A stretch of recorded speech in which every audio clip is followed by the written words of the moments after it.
Hi, good evening, ladies and gentlemen. Welcome to the joint meeting of the Blackstone Millville Regional School District School Committee, the Blackstone Board of Selectmen, the Millville Board of Selectmen, and the finance committees from both communities, and other special and honored guests that have joined us, and we're happy to see that, and people in the audience excited for that as well. So to start the meeting, if you wouldn't mind standing so we can say the Pledge of Allegiance.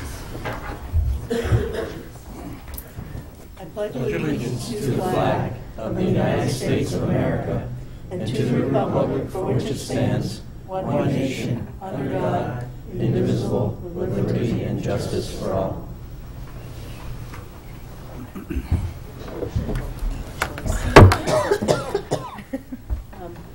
Noting that we have some new folks around the table, I think it's appropriate to go around and introduce ourselves. I am Jane Reggio. I am the Millville delegate to the school committee and chairman of the school committee. Jack Keefe, school committee. Sarah Williams, Blackstone School Committee. Karen Vernon, Millville School Committee. Tammy Lemieux, Blackstone School Committee. Adrian Pettit, Millville Finance Committee. Mary Bolso, Blackstone Finance Committee. Jim Watson, Blackstone Finance Committee. Kathy Melson, finance committee, Blackstone. Daniel Keefe, Blackstone Board of Selectmen. Mike Soder, State Representative of the 8th Worcester District. Bob Duval, Blackstone Board of Selectmen. Tom Hall, Millville Board of Selectmen. Joe Raposa, Millville Board of Selectmen. Ken Tubman, Millville Finance Committee. Brian Pacheco, Millville Finance Committee. Aubrey Bono, Chairman of Millville Finance Committee. Matt Aaronworth, Assistant Superintendent. And Jason DeFalco, Superintendent. Is Margot? Margot. Do you want to join us, or you like sitting in the back? Okay, you're good. That's so she could slap me in the back of the head. That's what she said. Steve. Do you want to join us? You're okay back? Oh, everybody's plenty of room. Yep, sitting in the back. Seats. Anybody else who's sitting in the back that would like to introduce themselves? Oh, there you go. Thank you. Now you get to introduce yourself. You gotta introduce yourself, Steve. Oh, I'm sorry, I'm Steve Woodrow, Blackstone Finance Committee. I'm Gary Gill from Millville Finance Committee.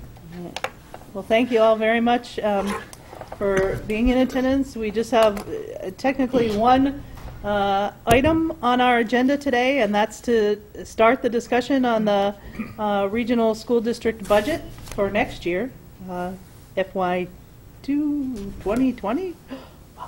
And then I do have one other item about future meetings and topics for those discussions.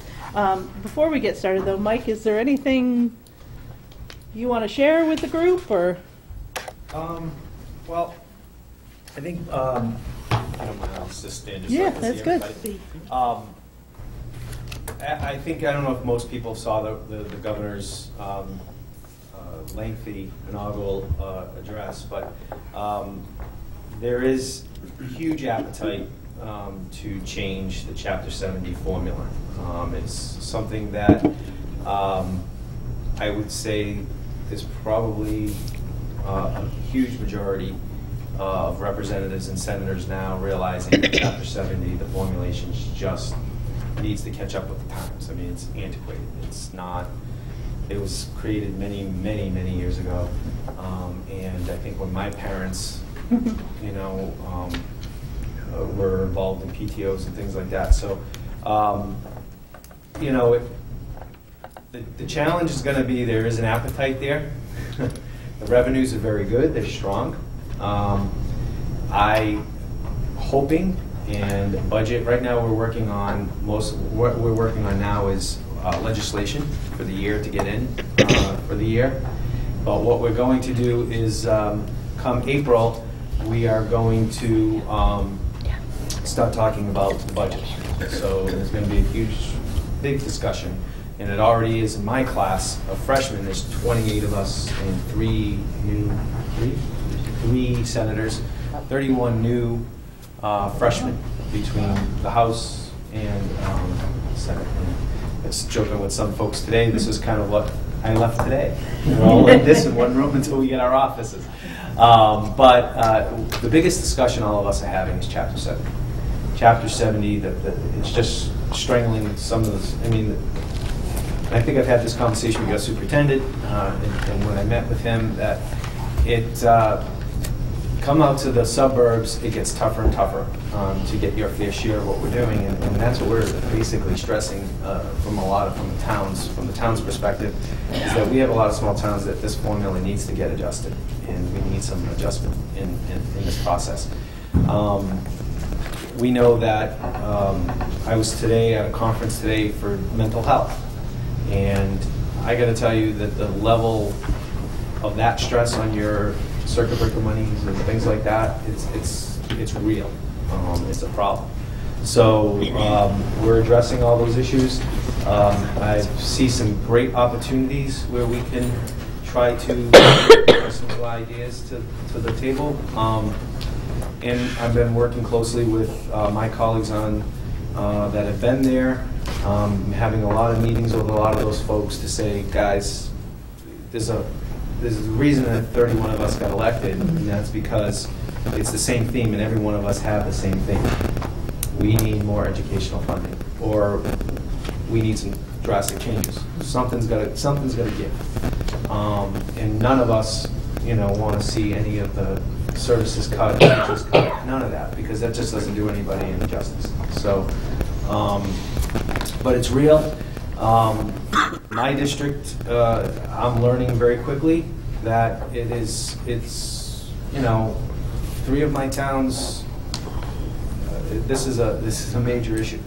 And I mean, education funding is a major issue in all the towns, but here so more than anything. It's putting its stress on your budgets, and some people are going to know I'm pretty frank, and it's putting a lot of strain on a lot of great relationships, a lot of arguments, a lot of fighting, a lot of arguing, and that is one thing that I want to try to help as a state representative. I can't, obviously the personalities I can't control, but what I can try to do is be part of the discussion, and that's why I'm here tonight.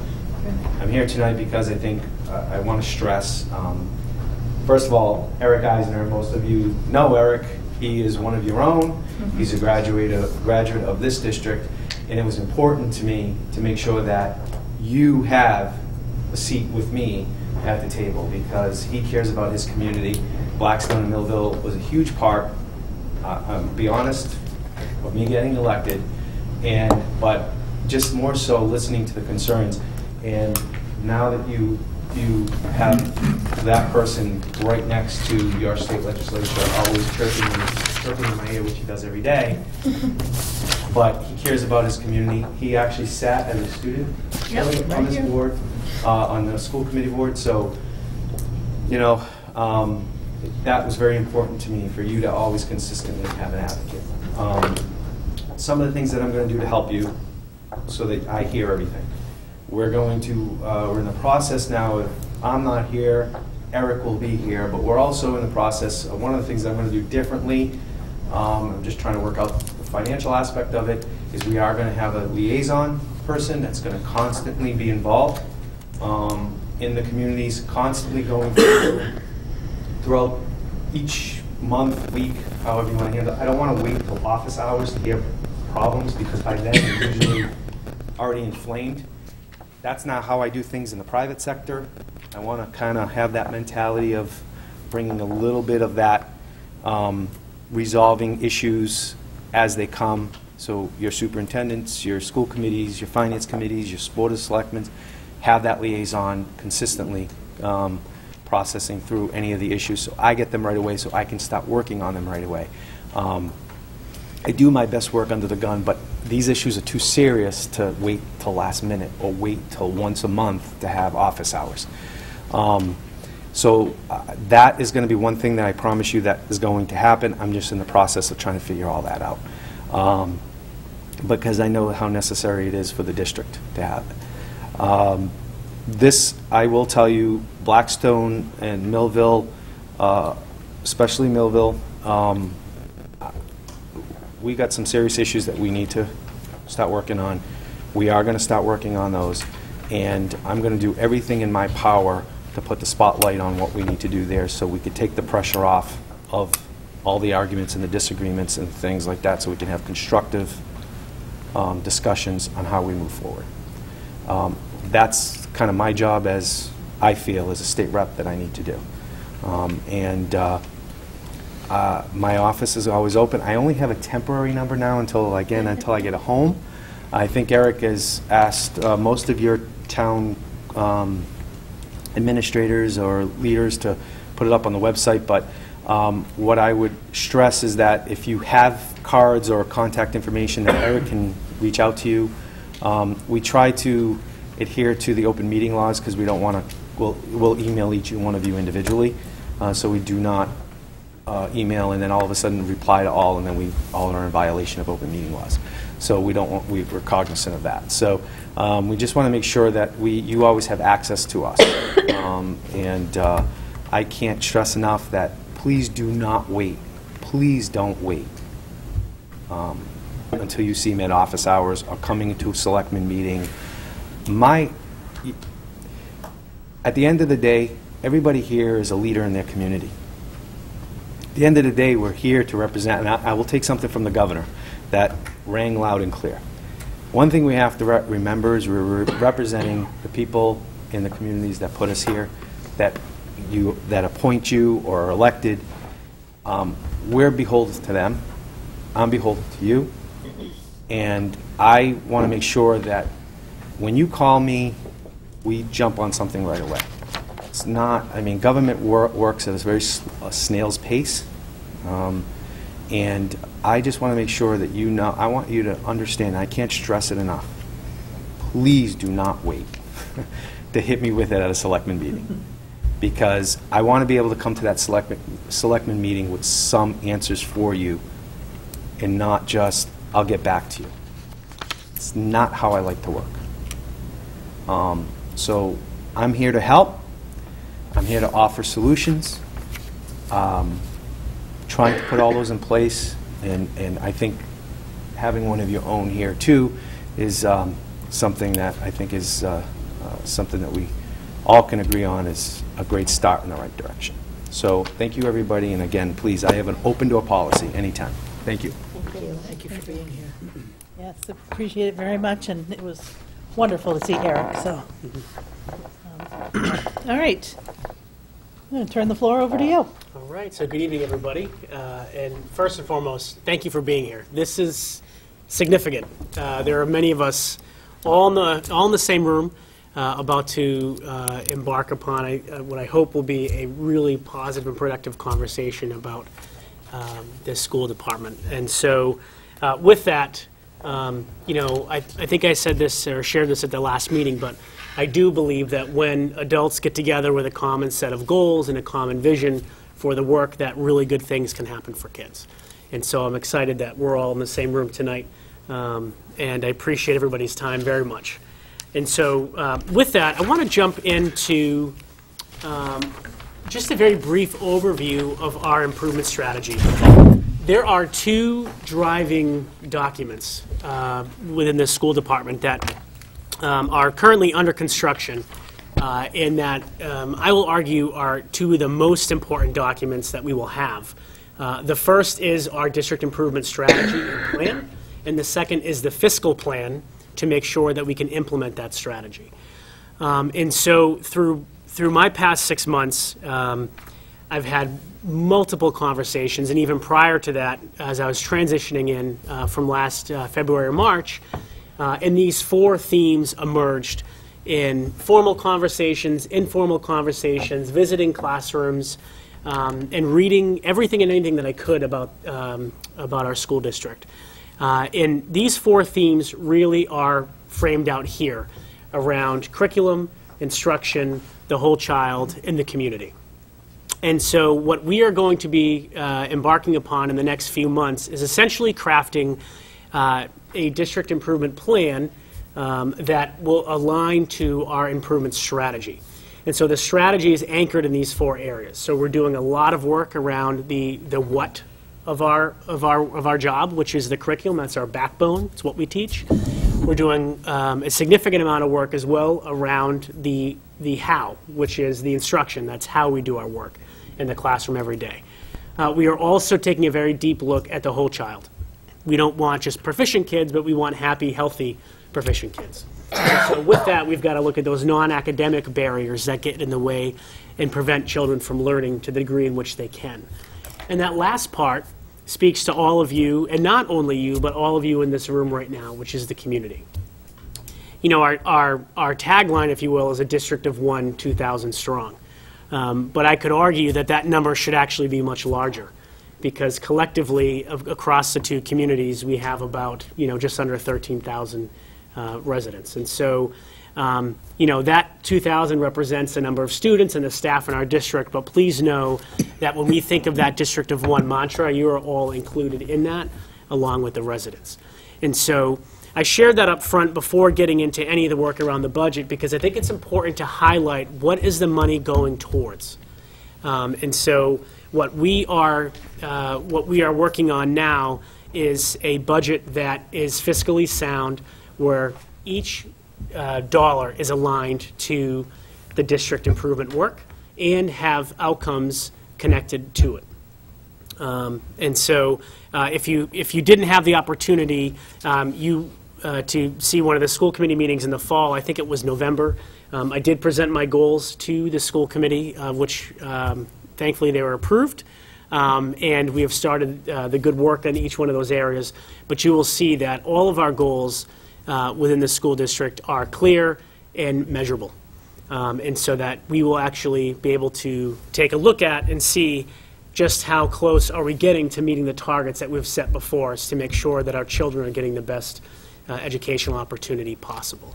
I am a firm believer, having spent 20 years in education prior to coming to BMR, we have all the right ingredients that we need here. And that with a few quarter turns and really getting a strong, deep strategy in place, which came from the community up. This wasn't anything I brought in here. This was driven from the, you know, from the grassroots, so to speak, that BMR will be leading the Blackstone Valley community of school districts without question. And so, again, I think it's important to underscore that for us, this is not just the budget. For us, this is the fiscal plan that's going to make those things happen. And those things will be defined through our conversations this evening. If you are wondering about my goals or the goals of the school district, they are posted on our district webpage. I'm happy to send them to you if you can't find them as well. At our December school committee meeting, we also forecasted out some of the, what we kind of referred to as the stuff and our staff, so the materials and resources and the actual personnel that we would need to help bring our district strategy into fruition. And so with all that, why don't we shift gears and just look a little bit at the fiscal 20 planning process. One of the things that I hope the communities will see about our school department is that everything we do is very intentional. Nothing is random, nothing is on accident. Everything is planned and it's intentional. With that was our actual process that we built to put together the budget for fiscal 20. And so we just outlined all of our action steps here for the two communities to see. And while I won't sit and read to you these, I think there are a couple of important things to highlight. One of the major pieces to really underscore is the fact that our leadership team had an opportunity to meet with Mr. Aaronworth and I repeatedly to talk about how do we build and design a budget, a fiscal plan that actually matches the work that we need to do with our improvement strategy. And so principals and what we refer to as cost center managers, so our athletics director, our music director, our technology integration specialist, our interim special education director, these individuals sat with folks in their departments, teachers, support staff, and really put together a needs-based budget. And so what we'll see in just a few minutes that Mr. Aaronworth will articulate clearly is essentially 3 different numbers and explain clearly what's behind each one of those numbers. what's reasonable and what's not reasonable. And I think it's important that we explain that to both communities. And so from that, we then had an opportunity to meet with each of those principals or cost center managers to go through each and every budget and have that deep discussion and justification around why do we need what we need, how does it fit into the district improvement strategy, and how is it going to move your school forward.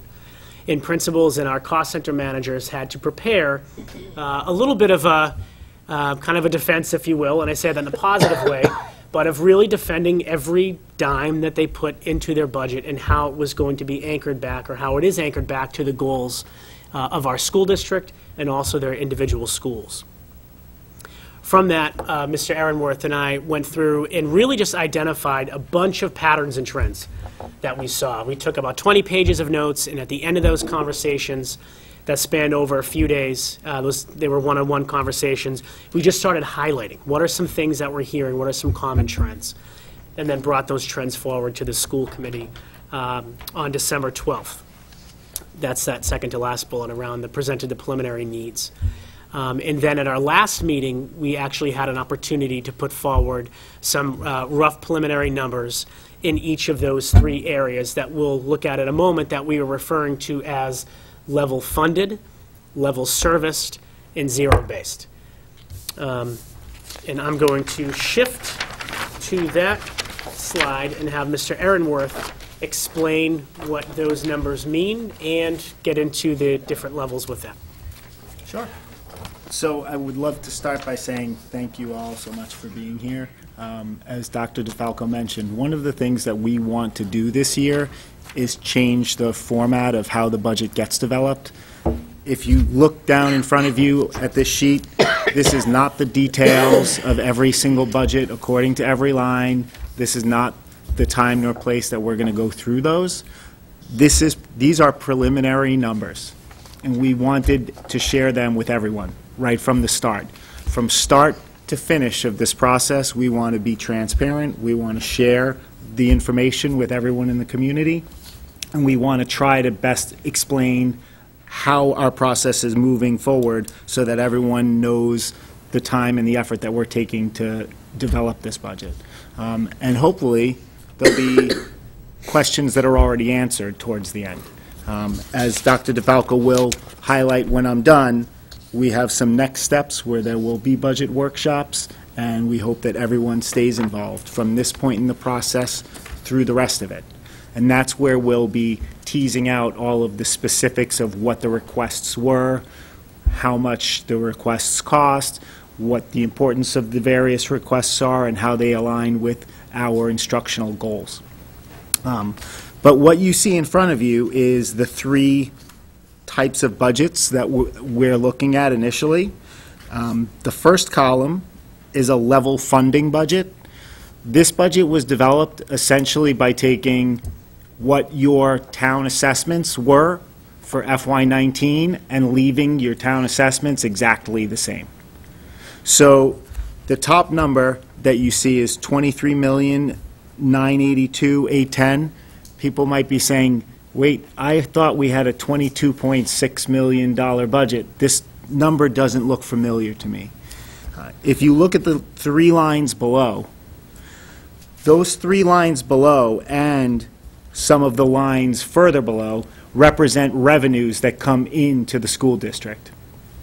In the past, when that number was presented, that $22.6 million number, all of the revenues under state aid, if you take a look, our Chapter 70 fund under state aid, all of those other revenues, our grants, our circuit breaker reimbursements, our athletics revenue, our student service pre-K collections, our rental revenues, all of those were kind of hidden in the budget number. So those negatives were already part of that $22.6 million. So if you actually take that $23,982 and aside from the state aid, which is a separate piece, subtract all of the grants that we're getting, the circuit breaker that we're getting, and all of the revenues, you're going to come out to a number that's about $22 22.59, that's our $22.6 million budget. And that would be keeping the revenues, the assessments to the town exactly the same. One of the things you'll notice on the bottom of the sheet is that the capital assessments to both towns have changed for this year. So there is a decrease in capital assessments for both Blackstone and Millville. Blackstone's just went up today. I spoke to Lauren, the town accountant, and I discussed with her that after we got off the phone this morning, we closed this afternoon on financing for the JFK repair and boiler project.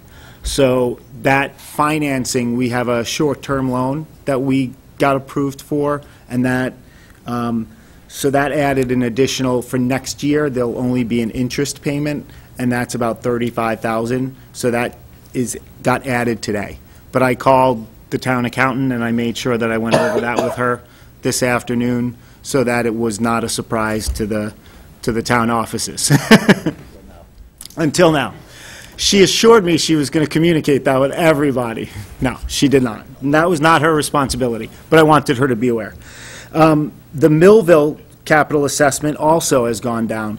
The main factor in that is the sewer bond that we had, the financing for the sewer work, that ended this year. So that debt service will not be carrying into next year. So that was a significant chunk. So you see all of the capital assessments decreased. The next column over is level services budget that we developed. Level services is not based specifically on just the exact same amount of assessment to the towns. This level services budget is based on all of our current staffing that we have, all of that staff moving up to their next step in their salary schedule. Unit C, also because of the contract, all of the Unit C members in this level service budget receive a 3% COLA on top of the steps. Can you explain who Unit C is? Yep, Unit C is our support staff. There's administrative assistants, paraprofessionals, custodial staff, cafeteria workers, and I might be missing one or two. There's a number of small subgroups. There's clerks, bookkeepers, but in general, it's the support staff. So Unit C is our support staff. Unit B are our administrative, our assistant principals, and Unit A are our teachers.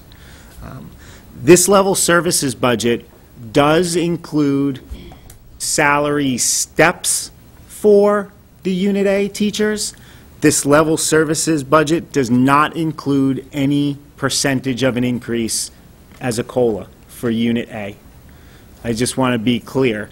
So this factors into the salary lines, teachers moving up a step, but not receiving any percentage of an increase in their salary. We're in negotiations. We're in negotiations. If you're wondering why that is. Yeah.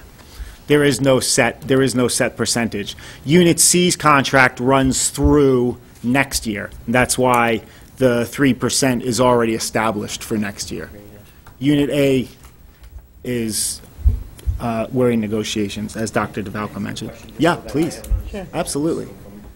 If anyone wants to stop me at any point, please. So you have salary increases, potentially.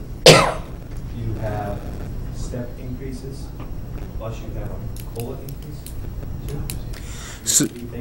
too? So in level services, we have two of those. We have, well... I think that's a general question. That's a general Oh, yeah, general absolutely. question. Yes, we do. Not just in this category, but it sounds to me like obviously you would have a salary increase, a step increase, and a COLA increase. Well, the step increase is the salary. Is the salary So increase. Is the salary provided that you're, so in our district, provided that you are eligible for the next step up, either years of service, or you've got a new degree, or different things have happened, you move up a step. That's your salary increase. There's no other salary increase. There's no cost of living increase? No, that's negotiated in the contract with the different Okay. unions. I just want to, I Completely thought I heard understand. 3 different things. I just wanted Yep. clarification, just so I understand it. And so for that Unit C, there's a salary step increase and that cost of living, which was already agreed to, which is a 3% increase to all of the steps for Unit C.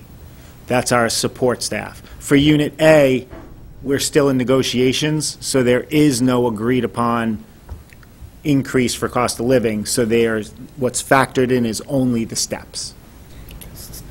Got it. Question, if I could. You got all the increases. Have you factored in anything for a teacher of 35 years retiring and hiring a new, paying for level services? Some of the teacher retirements that we're aware of have been built in, but that has not been entirely factored through this budget. I'll go over here. I'm just wondering if just taking the level services and not having an assumption on the salary increase for negotiations is just more because do you give up a position, like when you're negotiating the contract, or like why are you not having some assumption in there? We don't know what that will be. It all depends on the negotiation process. We don't know at this point. But is it more likely than not to be greater than 0%? We don't know. We're negotiating, so we don't know. We don't know the answer to that. Jen? So when does the union for the teachers, their contract run through? June Of this 30th. year. So essentially, this number could change because the contract is ending and the new one will begin. Yes. Or it will be retroactive when signed, so that number essentially could change. Yes. And I think it's important to note that this number, to some degree, most likely will. I mean, these are preliminary, right? So we built this very far in advance to try to get out so we can start communicating early and often about what those numbers are going to look like, but they could adjust based on and will adjust, in my sense, based on the negotiations with that. The way to think about level service is running the school district, a very simple way to think about it, that we have right now at next year's costs. So it's the exact structure. It's the mixed grades, it's the teaching staff size, the support staff size. It's everything exactly as it is right now today at next year's costs. Quick question, just of the 24.7 million we're talking about, what in general are the percentages that Unit A makes up, that Unit B makes up, that Unit C makes up? So About 50. Of salaries. Yep, like about 50% of, I'd say about 60% of our entire budget is salaries and benefits. Okay, and then for each step, I guess, yeah, for each unit, I'm sorry. For Unit A,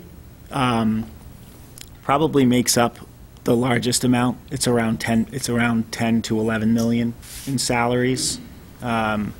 Unit C is probably, and this is actually, if you give me a minute while I'm talking, I can pull up some salary data to give you a more definitive. This is just off the top of my head. I think the Unit C is more in. I'm just trying to get a sense. Yeah, of Unit C is more in the lines of. It's like 3 million. It's roughly 2/3 and a third. Yeah. there's only 2 in B. So basically, we're missing a big portion of potential salary by not having any presumption in for that step A COLA increase, right? I'm just trying to get a sense of how So close to accurate. I guess I want to caution folks, because I don't want to have happen what happened last year when we had a presentation in the auditorium of the high school, and we presented numbers, and we presented that final column, and everybody went back and said, oh, that's the number, and how do we fit this in? These are very preliminary. These are what we know now as we're developing, as we're meeting with the cost center managers. All of our budget workshops, which you'll see shortly, we are having presentations by all of these people to ask all of the kinds of questions that you're asking.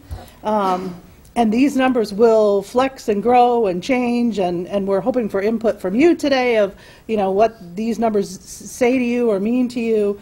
But yeah, are we missing some potential piece here? potentially, but we'll never know, we won't know that till the negotiations are done. The negotiations may not be done till after we already have our budget, in which case we'd have to find those dollars, whatever those dollars would be in the budget, and that would change the budget again. So we're kind of in that kind of what comes first, the chicken or the egg type of a thing, because we may have a budget before we have a resolution to what the actual cost will be. So for me, just like, I guess, even just format-wise, I think for me it would be helpful to understand exactly what, in kind of the conversation we're having now, but being able to refer to it, you know, understanding exactly what assumptions are included currently within these buckets, so we can kind of understand where we might see some big shifts would be, I think, helpful for us to do really anything with these numbers at all. Understanding they're not final numbers, but being able to use them in any kind of meaningful way, understanding what those assumptions are, you know, sort of listed out, for me would be helpful. I don't know. Okay, one other question. The actual assessment to the town, the $11,481,000, that's the actual hard number that went out to the towns for 2019. It's not the addition and subtraction coming down the page. Right, and it was divided, you know, appropriately by the 72 percent. and 28 point whatever.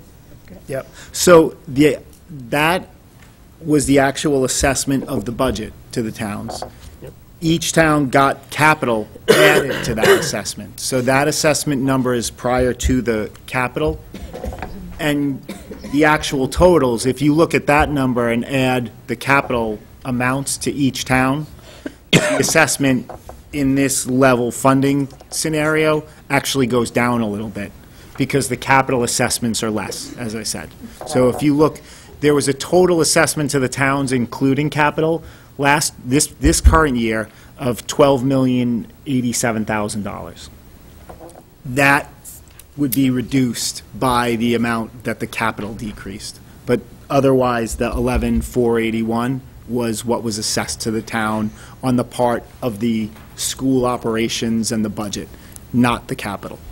If I could, the first column, level funding, the second column, level services, this is televised, this may be televised? Yes. Okay. So if people at home are watching, they're not seeing the columns, estimated assessment to the towns? Oh, It's they're not seeing on the bottom. screen. But just so I can get an understanding, and the only difference between column 1 and column 2 is what you have to negotiate, what you have coming up as far as, what was it, Group C or? Unit C. Unit C. Well, it assumes increases in electric and All of the costs. So the level services, the other costs other than the personnel have been increased by 2.5%. So that's, I wanted to speak, the question was what assumptions are built in here. So the only assumption that's not built into this level services budget is a percentage increase for Unit A. So the Unit C already has their percentage increase locked in. That's 3% and whatever steps they're getting. Unit A has their steps built into here, but not a percentage increase because that hasn't been negotiated. All of the other fixed costs, in the estimated out-of-district placements, all of the electrical utilities, those have been estimated at an additional 2.5%. And actually, transportation is more specific. In transportation, our contract states that it would either be 2.5, and that's a big chunk. It's about this year it's about $1,038,000 for regular ed transportation. Our contract states, please don't quote me on that number, it's around that. But our contract states that the increase for FY20 would be 2.5% or the COLA, the greater of the two.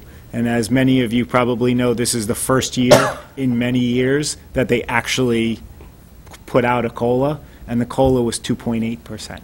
So the IRS put out a 2.8% COLA, so that's the factor that was used for our transportation. increase. And that's in these numbers. And that is in the level service numbers, correct? We're going to post, for those watching at home, and thank you for bringing that up, we're going to actually post this PowerPoint on our Facebook page right now.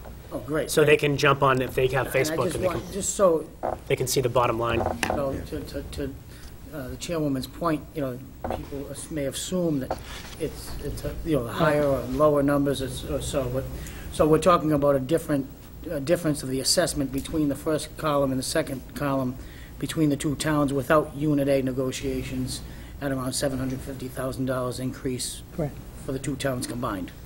For the two towns combined, exactly. Yeah. And again, that's to run the exact program, the same structure, exactly like we have now at next year's cost. Yeah. Thank you. The zero-based budget column is that column, which, as you can see, is significantly higher. This is the column that we asked principals, facilities managers, all the cost center managers came to Dr. DeFalco and I and presented their budgets that they saw, not necessarily a wish list, but what they hoped to see come into play for next year, for possibly a new instrument, or possibly some new equipment, like possibly a new tractor. Not anything out of the realm of reality, but that budget does include additional faculty that all of the principals thought that they needed. That budget includes all of the additional services for facilities and some extra repairs and some extra equipment. So it also includes a 2.5% increase to the general utilities and such. And that, you can see, that increase actually is around, if I had it on my summary sheet. Yeah, I think it was like 11, it's like an 11%, it's almost like an 11% increase, which, as Dr. DeFalco said to the school committee at our meeting, we're well aware that we're not coming forward and asking for an 11% increase. Right. The next round of work is trying to take these preliminary numbers, comb through them with the principals, cost center leaders, get feedback from the towns on where things stand, and get our numbers to where they need to be to provide the services that we want to see provided for the kids, but also try to match the costs that we need to for the towns. So. Yeah, and so I think, the way for us to think about our budget cycle this year, last year I know there were many conversations about, we need to make cuts, and so on and so forth. And I think the way we're reframing that is, well, let's really prioritize. So we have our district strategy. We know what we need to do. We know what this exact model that we are currently running right now will cost us at next year's, with next year's increases. So in addition to that, what are those few key priorities that we need to really put in place to make sure that our district strategy is able to be implemented with fidelity? And so we understand that this takes time. You rebuild over a span of time. You don't rebuild in 1 year. And so we understand that. So we are trying to take a very different perspective on this budget cycle this year and say, well, we know we can't go backwards. So by that I mean level funding would mean an automatic cut to our current programming by $750,000, somewhere in that range, right? We can't do that. We know that we can't do that. We went through a significant process last year, so we know we need to be at level service at minimum. But we also know that in order to implement our improvement strategy, we need to be beyond that. And so through the budget workshop process, we're going to be spending time talking about what are those key priorities that we need to have in place in order to implement our strategy to help excel the district forward. So we're taking a little bit of a different perspective, and you might be thinking, well, it's kind of the same thing, just kind of spun around. And well, maybe, but we tend to look at the glass half full. And so, we want to talk about priorities and not cuts. We want to look to say, here is what we have right now, and this is what it will cost us. We know we need that, and we're going to need a key bucket of things, right? A couple of additional positions in key areas to get some of those class sizes down. We're going to need some additional resources. We're going through a very rigorous process right now, writing science curriculum that we don't have. that's actually being led by our teachers. They are doing phenomenal work, and that's going to come at a cost. We have Johns Hopkins University coming into the district to really survey the literacy and math written and taught curriculum that we're putting in front of our kids so that the kids have the right materials in front of them, the teachers have the right resources to use. We're serious about this. We're not just doing school. We are actually trying to provide a cutting-edge educational opportunity in a very fiscally sound manner. And so our conversations will be framed around what are those key priorities that will help us move toward that end goal, knowing that we're not clearly going to be asking for the $26.6 million. That's unreasonable. We understand that. So we wanted to come right out of the gate with that. Are there any expected growth in terms of headcount for students next year, or like where are you guys, or decreases? I mean, kind of from an expectation forecasting kids. Yeah. So the enrollment at first glance, and it all depends on obviously kids that leave. What we're seeing is a trend of we will replace half the kids that are exiting, more or less. So 200 kids leave, 100 kids come in through school choice. And so that number is looking stable, but the transition from fifth grade to sixth grade and eighth grade to ninth grade is always a little iffy until we actually know, like the final numbers. But, I'm sorry, go ahead. no, please. Did you see a spike in that number this year after last year's budget? No, we've seen actually, we've seen a slow increase, but we didn't see any jarring shifts with that. Speaking of population, I don't know if anyone is interested, but potentially FinCom members, the percentage for the regional costs did shift this year. So if you're wondering for the capital assessments that are shared across the regional expenses, the Blackstone enrollment is currently at 72.48%, and the Millville enrollment is at 27.52%. They're very small shifts, but I know when you guys are working on the numbers and checking the capital assessments, those will be helpful.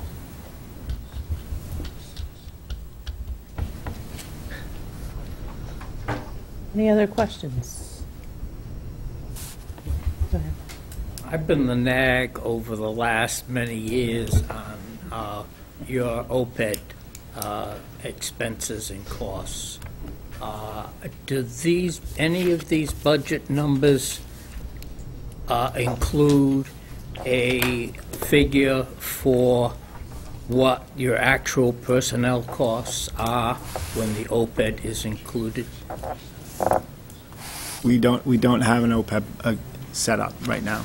Okay, so you're continuing the policy of not fully funding your personnel costs to reflect the increases in health care benefits over the next 20 years. Currently, this budget is based on the same principles that the last budget was. I do understand. I think that the school committee has touched upon briefly the need to discuss the possibility of setting up OPEB, but that typically comes at an expense to the towns. So that typically is a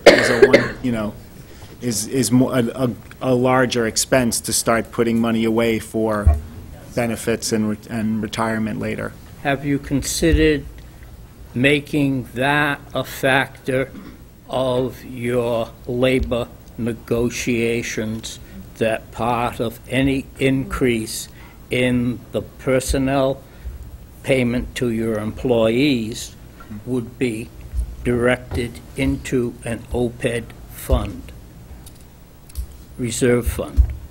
That conversation hasn't come up, but it certainly is definitely one that we could entertain. Yeah, we just started. We actually have just starting the negotiations process. Because I think that's probably the only way you're going to be able to afford it. Yeah. And it's, instead of giving them X money in the salary check, give them X money in the OPED account so that when they're 75 and can't afford to do it, the unfunded liability isn't going to come home to roost.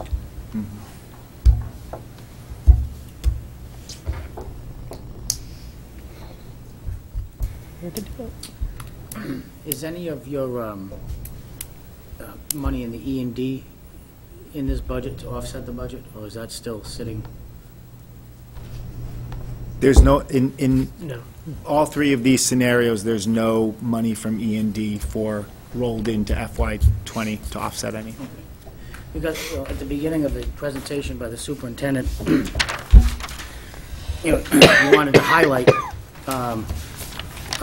what the money is going towards, and I'm sure as the towns really appreciate that, because we did sit through this process last year, and this is when we started to meet with the towns for the first time in probably since the inception of the district. And I sat with through many school committee meetings, either here or at home watching it, and there was debate on the additional money that led to the super town meeting, as people call it, and a lot of that debate was the school needed it for the kids and this and that and the other thing, and I know it was a transitional time for the school district with the superintendent going in, one coming in and one going out, and when it was all said and done, that money just went into E&D and wasn't used for any of the things that we were told that it was going to be used for.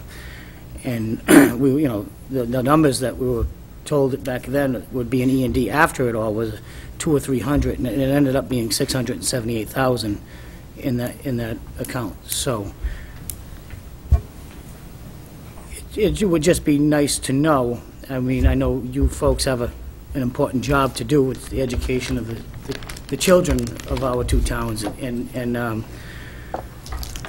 but we also have to represent the 3,000 people in Millville and the 9,000 people in Blackstone who also come to us saying, I hear at least once every couple of months, my taxes are high, I don't have kids in school, and and I give them the spiel. Well, you had kids in school, or we have a job to do as well to provide the best education that we can afford for our kids, I know as a representative of Blackstone, I'd just like an open dialogue, and when we're told that this is what we need it for, this is where it's going, that's what you need it for, and that's where it's going. It's much easier to, I've always been a proponent of the school district, and it's much easier to, explain to people, although I'm not always the most popular person when I, agree that the school should have this, that, and the other thing, but at least I have a leg to stand on, and I say that as myself as a member of the Board of Selectmen, but I'm sure there are other members from my town and maybe other towns, a neighboring town, that agree. So I just wanted to get that out there. Absolutely, and we agree completely with that. We were as surprised, I think, as everybody else was. But when we peeled back that to find out, well, how did that happen? How did we end up with? And I think it was around 300,000 that was actually added to E&D, which the money that was already there. We found two essentially funding streams, if you will, that led to that. The first was an unanticipated transportation reimbursement that the governor did. I believe it was last winter, that we did not budget for. So that was unexpected. The other was money in that prior September. We were able to discern that prior September that was taken out of E&D. I want to say it was around $40,000 that wasn't used. So when you took that money and you took the additional transportation reimbursement, that totaled, it was around 300,000 or 280 or something like that, but it was in that ballpark that accounted for that, because we were wondering the same thing. I watched a lot of those meetings too, as you can imagine. Sure you did. So it was, I want to make just one more point, that transportation money that you weren't expecting did come out the night before the Supertown meeting. That number did come out the night before. We still went to that meeting for the money for the towns. I think it was 253 or some thousand. But I want to be, I'm going to lose my voice. I want to be clear, though, that The budget we created and the budget that we went to the super town meeting for is the budget we're working under this year. Correct. So to say that money isn't used or isn't needed, we are using that money and spending that money in this year's budget funds. Well- The money that came into E&D was from previous years. Well, no, the money that was just told to me, the money that you got at the super town meeting went into E&D. No. I didn't say that. I No. said the money, so thank you, let me clarify that, because that's not what I'm saying. And I'm not saying the money wasn't needed. I never said, my point was, at the beginning of your presentation, what the money is going towards. You want to highlight, we want to keep the towns informed what the money is going towards, and that was my point. Sure. That was that, we were, and I'm not saying by, school committee members at all, I'm not pointing any fingers or anything, but, when the conversation were had with open forums with the public, and, this needs to be here, this needs to be here, and it's, I'm glad that we have in this presentation where we're getting an preliminary idea of where the money's, going to be going, and we can sit through your budget meetings and see exactly where it's going if you have a lot of time. But I'm not, don't get me wrong, I'm not saying that, I'm not pointing the fingers at anything.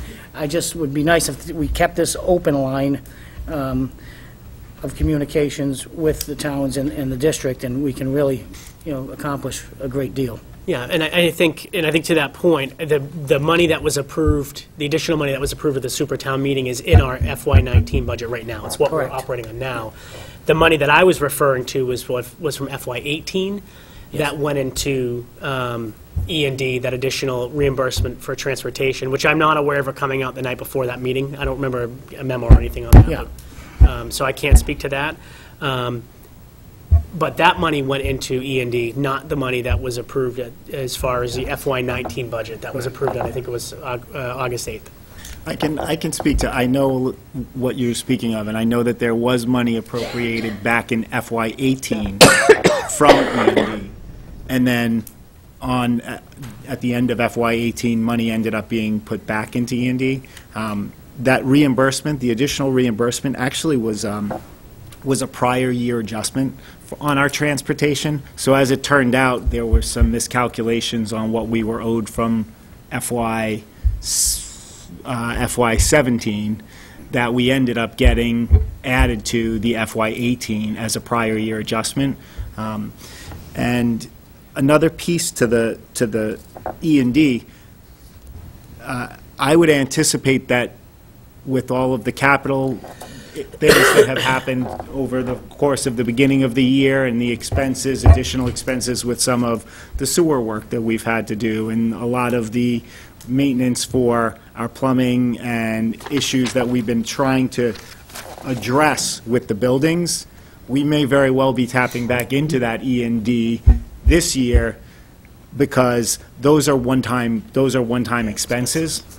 And the hope that we have when we're developing these budgets are that these will receive continued funding, or at least the level services. E&D, from the district perspective, as you know, from the town, is really more of a one-time use.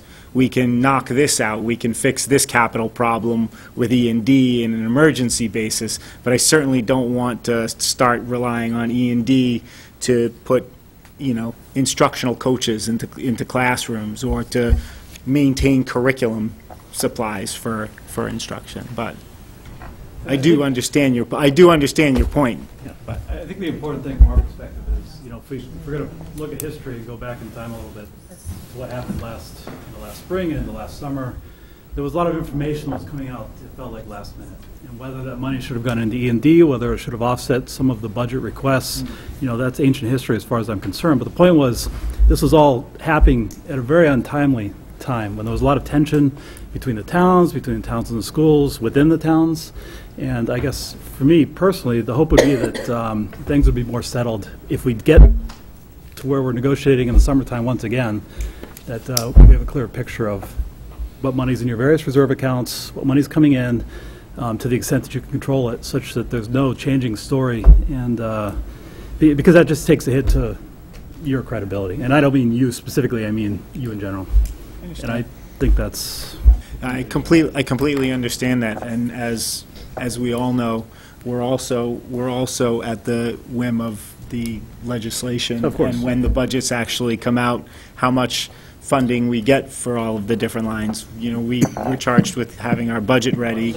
I'm not looking at you. Maybe just a little. But we're all charged with getting our budget prepared and ready to go, and pretty much voted on by, you know, we're looking to have it by March.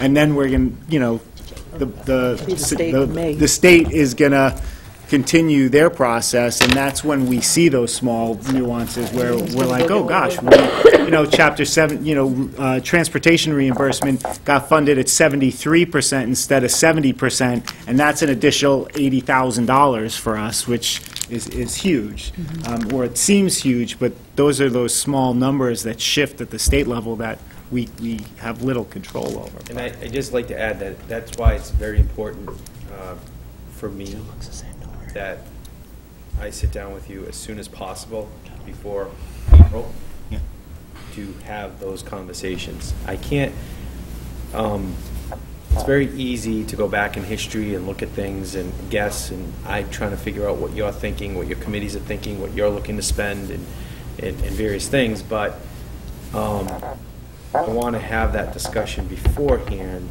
so that when I'm spending that week in April, putting those earmarks in and those different things that I need to put in, that I know where your thought process is. Because the last thing you want me to do is guess on what that thought process is, and then you come back to me and say, it just isn't there. So I want to be very realistic on how I will go to the ends of the earth to do everything I could possibly do. I just need the tools and the information from you folks so I understand it, so that I can go and work on those things sooner rather than later, because the last thing we want to do is try to get things in last minute. Yeah, and we completely appreciate that, and I welcome those conversations. And again, we're trying to open this process up as quickly as we can and make sure that the entire process is transparent and involves everyone, and get all of the information flowing as quickly as we can. Hence, just preliminary numbers. But we wanted to make sure that even these thoughts get out there, and the towns and the finance committees get to see where things are heading. So hopefully we can make sure that we're not, you know, coming down to the wire. A very patient person. I apologize. That's okay. First, I appreciate everything, this new, fresh look that everybody's giving it, and looking at the systems and how they're run. It seems our budget talks consistently talk about state aid and town contribution. What are we doing for student retention, for economies of scale, keeping the students here? Why are they all leaving? What can we do to keep them here? I assume that's part of your plan? Yeah, that's a really great question. So we're actually looking at that from multiple levels. So we are pursuing different avenues, like personalized learning as one option. We're exploring it right now. We're seeing if it's the right fit for the school community, and looking at how to leverage our technology to really help increase, you know, student engagement in their learning, and looking at different personalized learning platforms that would really give something very different and would offer something very different to BMR students. To be frank, it would actually draw, potentially could draw other kids in. But right now we're in an exploration phase of that. We are working collaboratively as a Blackstone Valley superintendent organization to really look at increasing career and college pathways among the regional high schools. So one of the things that we, one of our strengths is also somewhat of a deficit in that we're small. So it's a good thing, because we really get to know the kids, the teachers and students. As I heard directly from our students, I've met with them. They've shared with me that their relationships with their teachers is just hugely important to them. They're strong. The teachers care about them. The teachers love them, and that's a really good thing. The challenge when you have only 450 kids or so at the high school is there's not a lot of pathways and options you can build. You don't have the scalability for that, and so. You know, Northbridge is in that situation, Douglas is in that situation, Uxbridge is in that situation, and so the superintendents in our region and I meet routinely, And right now, we are strategizing on how do we open up the different opportunities that we have on our local high schools to other kids and not lose them through school choice. And so we're looking at some different creative solutions on how to expand programming for kids without expanding costs or without netting a loss to the district itself. So it's in its preliminary stage, but I can give you an example too. I've had conversations with the president of Worcester State, and I have to go out here and say this because President Maloney was quite pleasantly surprised.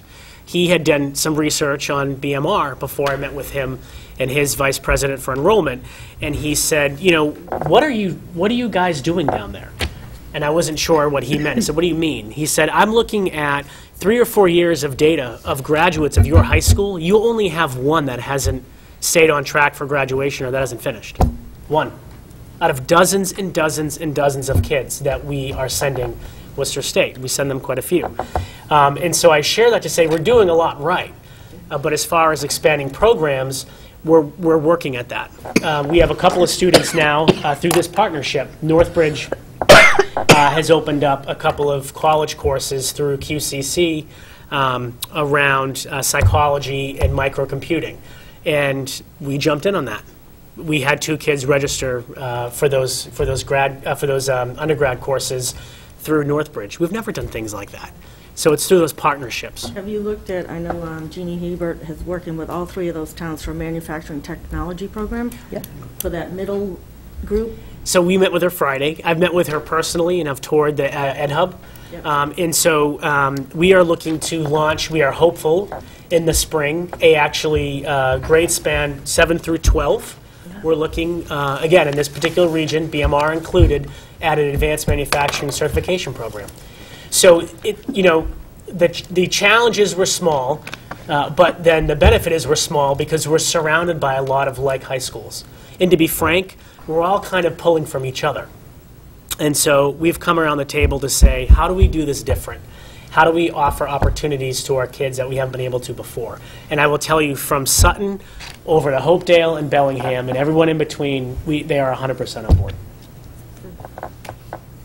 This may not be the right place to ask this question, but I know that the Millville Elementary School is doing kind of like, what am I calling it, like the mixed grades? Yep. Yeah, and I'm just wondering, I think that was kind of thought of as we went through that in Millville, that maybe this would be a way to also encourage school choice into the, if it was successful, because it had been so successful in Ashland. I'm just wondering if that's still the thought. Yeah, it is. So we're still in the preliminary phases.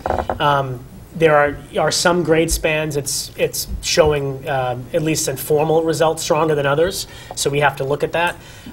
We are going to be doing some middle of year assessing to see how the kids are growing academically, and so we're going to actually, the part of my goals, we're going to be looking at how those students are growing in terms of student achievement as compared to their peers. And so there are still some trouble areas we have to work through, in particular at the lower grades, to try to resolve some issues with mathematics in particular. But the teachers are taking the challenge head on, and right now we're still collecting information to see how it's working. Anecdotally, if you go in the classrooms, you wouldn't necessarily know, except the teacher looks like she is doing kind of a juggling act where there's multiple stations going on, and she has a lot of different reading groups happening at once, and so there is a bit of a juggling act there. But we're still looking to collect more information in terms of how the kids are growing from it. Okay. And actually, at the February school committee meeting, we'll be talking about that and looking at that data. Any other budget questions? Things we're not thinking of that we need to address? Have there been any new street revenue that you've explored other than state and town funding? We've done some small, just some small grants that are funding, unique projects, like the work with Johns Hopkins to come in and study our literacy and math curriculum. That's a $50,000 project. We're not paying that. We wrote a grant through the Department of Education, and we were awarded that, which is pretty awesome. That they'll be here studying with us what we're doing, and then making some recommendations. So opportunities like that. We're looking to do some innovative literacy work in 2nd and 3rd grade. So we're partnering with some of our financial institutions, some of our banks, to help and see where the appetite lies there to really fund some of that work. So what we're doing is we're looking for projects that align with our strategy, and then we're trying to find resources to fund those projects outside of the local budget. So you're looking to fund new projects but not existing costs at this point in time? Right, right. Yeah, it's hard to get a grant to fund, a science program, right? So a lot of folks look at that and say, well, that's a local issue. That's kind of on your back. You should be carrying that. But when you're trying to do, a one-to-one project, as for instance in grade 2 with a particular literacy initiative that's connected to district goals, that's outside of that core work, the core teaching and learning work. You'll be surprised folks are really interested in terms of what that could look like. Myself and the high school, middle school principal flew out to San Francisco to study a personalized learning model of which we paid not a cent to go. That was paid for us. It was about a $3,000 cost. We were there about 36 hours. Wasn't long. We were there for one day. We flew in on a Sunday. We came home on Monday. And the poor principals had to sit in the plane with me for 12 hours, but that's all right. But that whole trip was a grant that we did not have to pay for. So there's a lot of ways to fund those projects, but for us, it's got to align with what we're trying to do to advance the district forward. Anybody else? So next steps?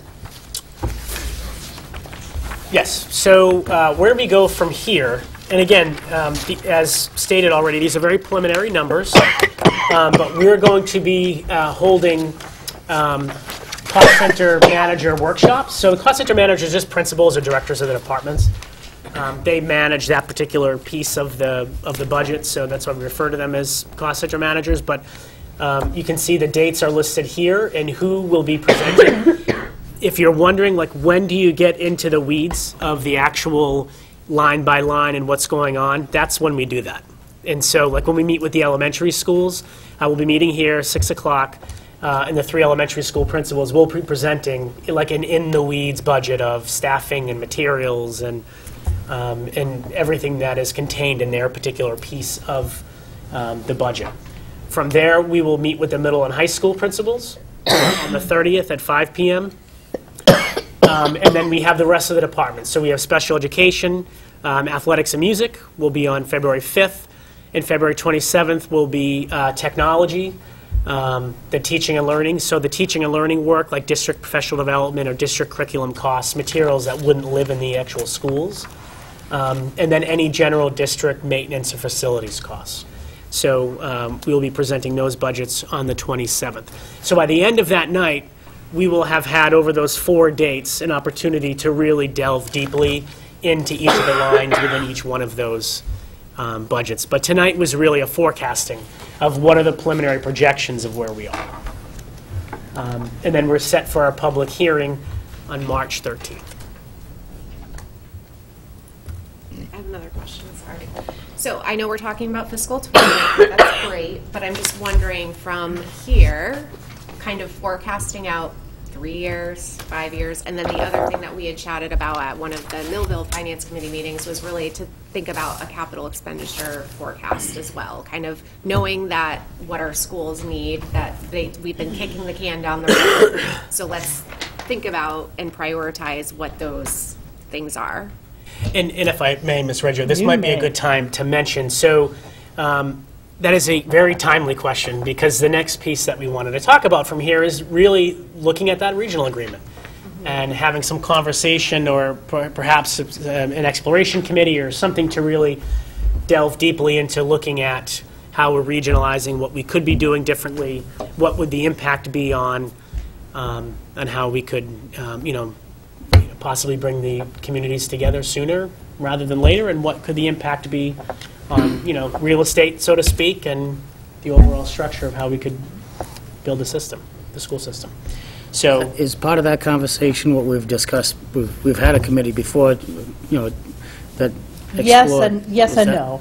To really look at it from, as opposed to, from a plan of change, to look at it from a plan and here's my regional agreement, and anybody's willing to go through it, but here's all the red lines that just really don't make sense. They contradict each other, we still have things in our copy that says, needs to be amended to do this. I mean, that's what the contract says. So looking at it from an agreement to really say, here's what it says now, what should it say, what is in here that is working, what is in here that isn't working, and really kind of globally look at what should education be for this district, this region, and how do the towns and communities come together to make sure that happens. And really looking at the language and really looking, so not looking at the simply we need to get K through 5 together. Looking at across the board, what should Blackstone Millville Regional School District look like and how should it operate? Will you be hiring a consultant for that, somebody with the MSBA experience that understands the programming, that'll evaluate the space needs, or is this all going to be done in-house? In-house. Yeah, and MSBA it would be a separate, accelerated repair projects like the windows and doors and things, but yeah. And I get the sense that some of that legwork has been done, and at some point there were some conversations, and we certainly don't. I'm not going to pretend to know the degree to the depth of those, or what was discussed yet. But I think to Ms. Reggio's point, I do think we need to take a deep look at that, and I do think that it needs to fit into a bigger plan than just we need to fix the regional agreement. Well, I think to what end? I mean, what's the why behind that? And it can't just be budget either. I mean, and I do want to put that out there. I think that has to be a piece, but it can't. We can't only be fiscally motivated. The size of the classrooms, how they're mixed, the expected life That agreement on some of these buildings, by the town. what repairs are coming up. So yes, that's exactly what I'm talking about, right? It's like the whole picture, Yeah. from class sizes to enrollment projections to all of that, to looking at the buildings with the new roofs and the ones that are getting windows and boilers and the capacity, and I think we need to look at the whole thing. That would be helpful. Yep. Do you happen to know at the elementary level what percentage we are for capacity for the students at each of the elementary schools? So at the complex, in a pinch, we could potentially hold, it was about 12 additional classes. That's using every nook and cranny. And I'm not recommending that we would do that. I'm just, in a pinch. And changing the scheduling. Right. If we needed to, we would be able to accommodate that, but not comfortably. I know that Millville right now is about at half capacity. So they're about just under 300 students. The complex collectively is just under 600 students. About 580, 590. I just want to touch back on any changes to that regional agreement. It can only be done by the towns. Correct. At Yes, town no meetings, meetings. separate town meetings. Correct. And if I could get a copy of that, of the one that you have, because I've learned, as in my short time as a selectman, that if you, some things have been voted at town meeting and may not have made it. Well, and I have learned that as well, and Okay. so I think we have to go. It made it to the regional agreement. When we Okay. tried to go back, I mean, I'm guessing some of the Millville records are still in the old building. Well, chances are I can find the ones but, in Blackstone, yeah. and if it passed in Blackstone and it passed So, in Millville, exactly. it's actually going on, then it passed in Millville as well at Right. that same Right. year. But I found several things over the last 2 or 3 years that have, over time, have changed. Right. Hmm. Agreed. Agreed. But the one that I am working from is the one that's on the first page of our website. Okay. All right. Yeah. Page 1. And we have it on the Millville website, and that was the one that you had, that was sent Sent over to before, us. yep. Yeah. Is that last date on there? Is there a rev number on there? Oh, there's the, no. No. And that is a big part of the That's huge. problem. No date, There's no, and there's little, like, Post-it note stick-ons in our original documents, yeah. Rob? I Sign of could the just times. raise one other thing on terms of the building renovations, is how active are the requests with the state building authority up there as to where we are? And Okay. Matt, you want to?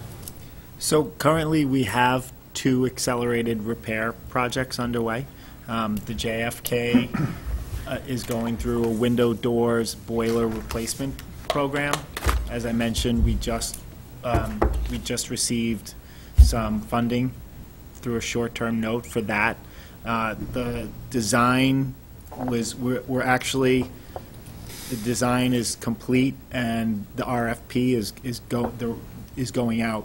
I'm looking at it, and we're finalizing it between the design company and the architects, myself, the OPM, and hopefully that will go out and get posted by the end of the week.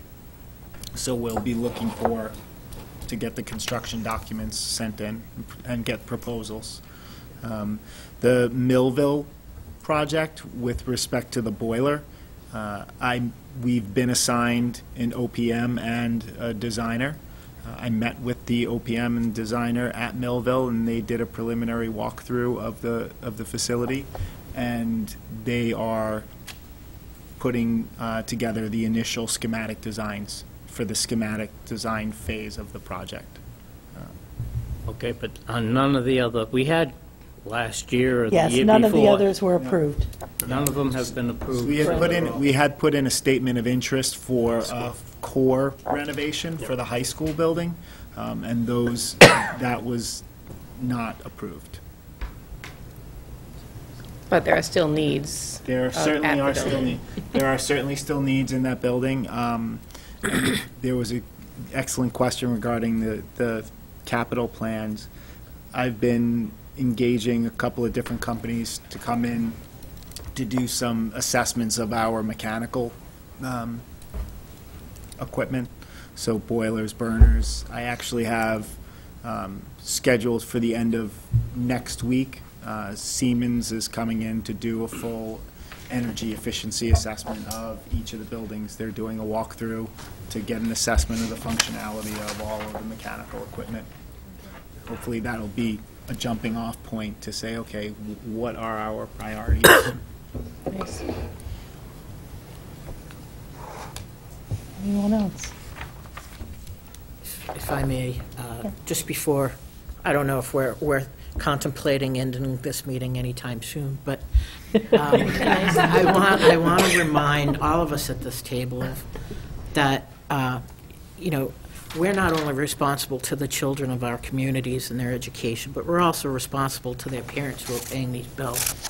And I ask every one of us to remember that when we're going through this process, because it's real.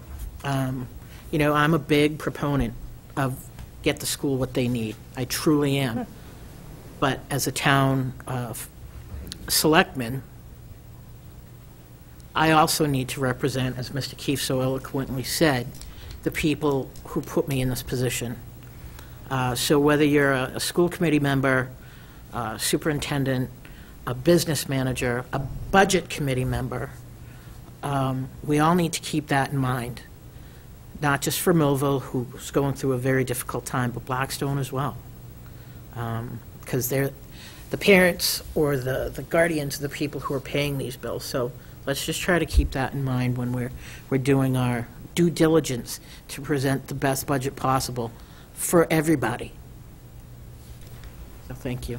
And Selectman Hull may have insinuated or put the thought of maybe adjourning this meeting sooner than later.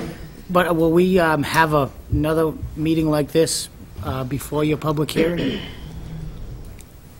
I think we did last year. I think we did, well, around close to, I think in April. I think we may have done it last year. That was our first one, actually.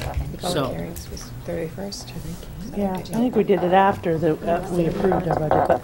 But let me before we go there, let me. If there are individual people who, as individuals, would like to sit down and start a process of future planning around the regional agreement, and really just start to get into that process, I'll do the old school way. Here comes a piece of paper. But just name and email. Here's the thing. Well, if I could just follow up on it. Every one of these meetings, this is our fourth one of these meetings.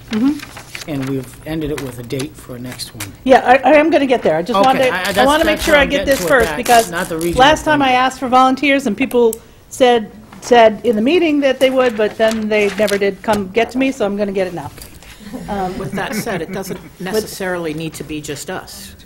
We have It does not. 12,000 people in It does 13 towns absolutely combined. not. People who have interest in education and what that looks like in these communities are more than welcome, more than welcome. So all you folks at home, All there's you, positions. all you listening or watching on Facebook. And so now to the point of meeting again.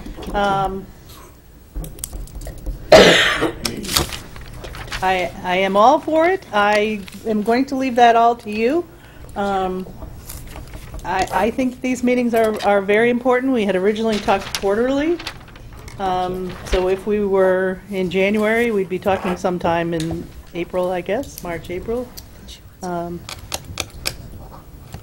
But how do other folks feel about that? Were you thinking before, just for point of clarity, before the public hearing, or were you, that's what you had stated, right? Yes. I think it Yeah. should be. Yeah. On the same day as, or like an I hour don't know if before? that or- would, well, I mean, it would, I think it would be before your public, March 13th is your public. Yes, yeah.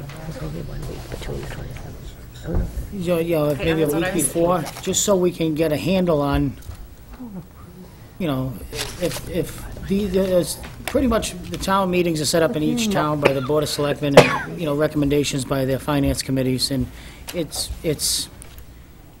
good to have the conversation beforehand,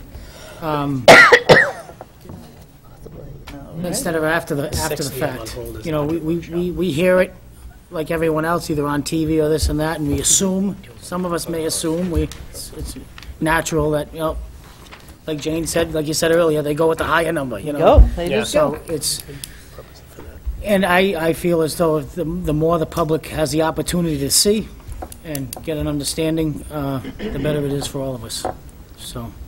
Well, as a, oh no, that's already canceled. Yeah, so we have that open. Yeah. So we had tentatively held March 6th as just kind of a tentative hold. Yeah. Does that work for this?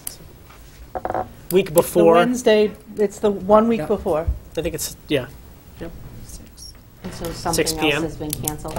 The something else has Yeah. been canceled. Yeah, that was a hold on a workshop. That was the, yeah. We already have it on our end. You're not on Google 6, Calendar. 3/6 at 6 p.m. Sarah, you're on the... Yeah, it's 6 p.m. I mean, we clearly have a good audience here. 6 p.m. Some people struggle to get here by 6.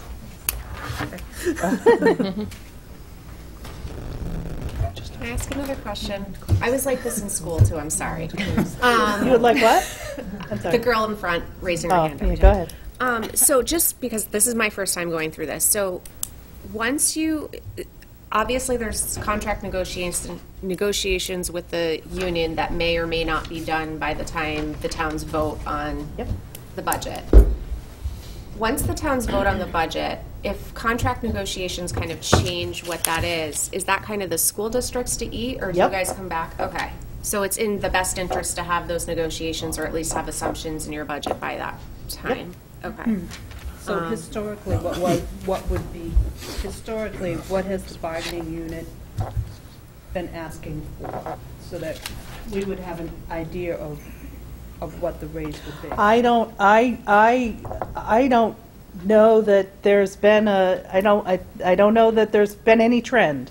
It's been low, it's been as high as 3% What was the last annually. one? 3% each year. Are there, I'm sorry. no, go ahead. And you talked about Unit A, that were getting step raises. What is the percentage of those that are getting the step raise that will 46% of the Unit A, is above the step process. So 54% would be getting a step. as well as a cost of living? Well, that's to be negotiated. Well, the union. Okay, thanks. And just to clarify the question, it becomes the school district's burden for that year Yes. until the next budget year. Yes. Correct. I just want to make that clear. Correct. Then it can become shared. Yeah, and I see the smiles around the table, and I see the until you actually negotiate. But I want to remind each and every one of you the comments that came as a result of last go-round when we negotiated the 3% and what that did to our budget and what that did to our towns. So when we say right now steps are all we're putting in, it's an affordability. I mean, we need from you guys as much support for that process, whatever that ends up being, as we got the negative for 3%, so forth and so on. I'm not saying that that's where it's ending. It's a negotiation process. We don't know what will happen tomorrow, never mind, 3 months as we go through that process. But, we're telling you where we are, and we're looking for your feedback in that, so. Just for the record, when they received their 333, I did call around, and I got many contracts throughout the valley and what teachers were being paid, and BMR was on the lowest of those. And I think when you talk about success in the school, and I'm a teacher, so of course, I'm passionate and I know the plight that the schools go through. When you talk about the investment, you're also talking about the person and the program standing in front of your children, and keeping qualified and competent individuals who are up to date on the latest trends and the programming is important. And again, we can't go from 0 to 100 in 1 year, but there needs to be some equal comparison to some other communities near us, because I know that my daughters have lost good teachers because they've gone to another district, and when I look at their contract online, I almost want to go there too, if it wasn't for the commute. But I think that also has to be an important piece of the puzzle. Absolutely. And again, with Tom, as educators and residents and selectmen, it's a very torn position to be in. I have one more question. With that being said, do you know what your school rating is at this point, statewide? So they just changed our accountability system. So we are right now as a district, so we used to be as a district what was referred to as level 2 on a 5-level system. There are no more levels, so now we are a district that is partially meeting its targets. Yeah. Doesn't leave you with much. You have to kind of get under the surface of what does that actually mean. And so I will tell you the percentiles of all of our schools. The high school is the 36th percentile of statewide performance. The middle school is in the 25th. Millville is in the 25th. And the complex is in the 41st percentile of statewide performance. And they are all, the middle and the elementary schools are partially meeting their targets. The high school is under the old accountability system. And so they don't have their accountability structure set up like that. But that will change this year. Thank you. Is a low number good or a high number? You want a high number. You want a high number. The low numbers aren't good. You're not going. So we got a lot of work to do. Just add one more thing before you adjourn. I think it's going to be the first week in April. We'll get it. What's that? First Friday in April is going to be Student Government Week up at the House. That was a very big deal for me when I was in high school, because I got to play the role of Senator Salucci at the time. He was running for lieutenant governor. So it was a big moment for me, and I know what I'm hoping to do is not everybody can play the role. You have to choose one person, but what I'm hoping to do is be able to at least choose one person from each of my communities to come and take part in that, because I think it's a huge learning experience. It's a wonderful learning experience. So I just want to make sure, because I know the public's out there, we'll send you more information, what the process is. We're very excited about participating in that, because I pulled out the old tape and and saw myself doing that. So it's kind of amazing to see, but I just want to make sure I put that out there. I do also want to thank Selectmen Chair Dan Keefe and School Committee Member Jack Keefe for mentioning this meeting coming in tonight, because it opened my eyes to what is going on, and it's very important for me to be involved. And I just can't stress enough. You have a partner in the state that is going to try to take all these pieces, and I'm getting a big understanding of what's needed. So, looking for more detail. Thank you. Thank you. Thank you. Any other, for the good of the order? Okay. So hearing nothing, we will adjourn until March 6th. Thank you all very much. Thank you all. I apologize for my...